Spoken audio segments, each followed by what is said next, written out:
Hello, welcome to Great Thursday. Beautiful where I am, but then that's always the case. Anyway, seriously, glad you're with me today. Come on in for a moment, take a little respite, give a little thought, share a good time together for just a few moments. Seriously, one of the things that we face in life is trying to decide whether we ought to act or not act.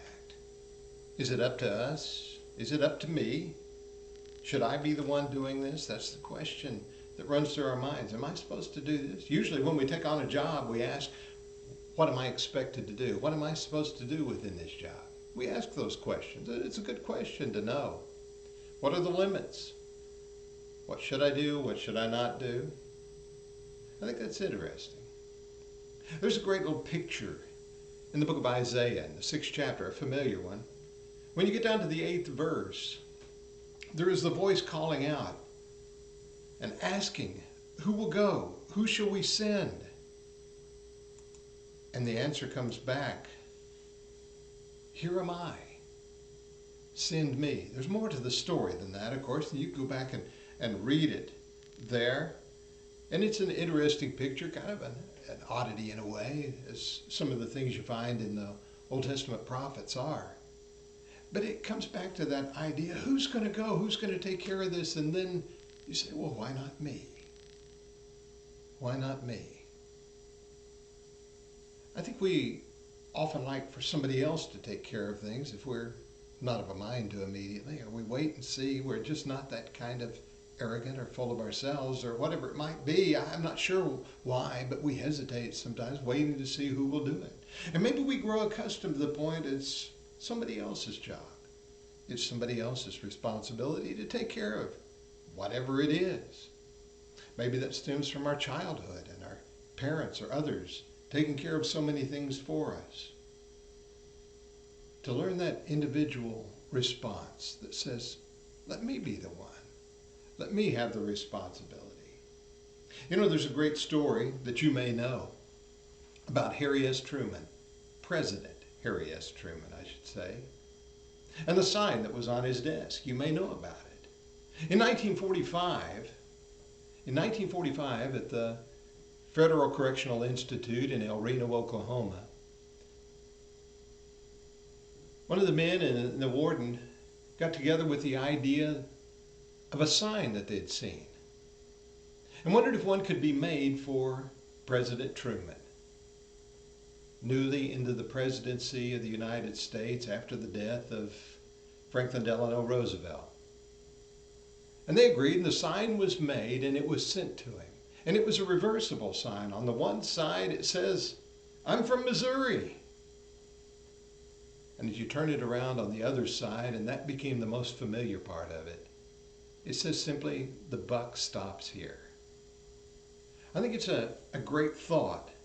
And it's interesting how President Truman looked at it. And let me read to you a few words that he shared in 1952. He shared these words as he spoke to the War College.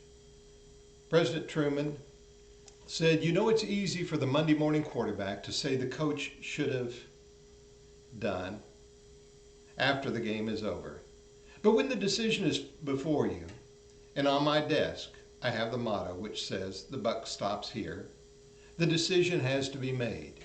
In his farewell address to the American people given in 1953, President Truman referred to this very concept, specifically asserting, and here it is, the president, whoever he is, has to decide he can't pass the buck to anyone.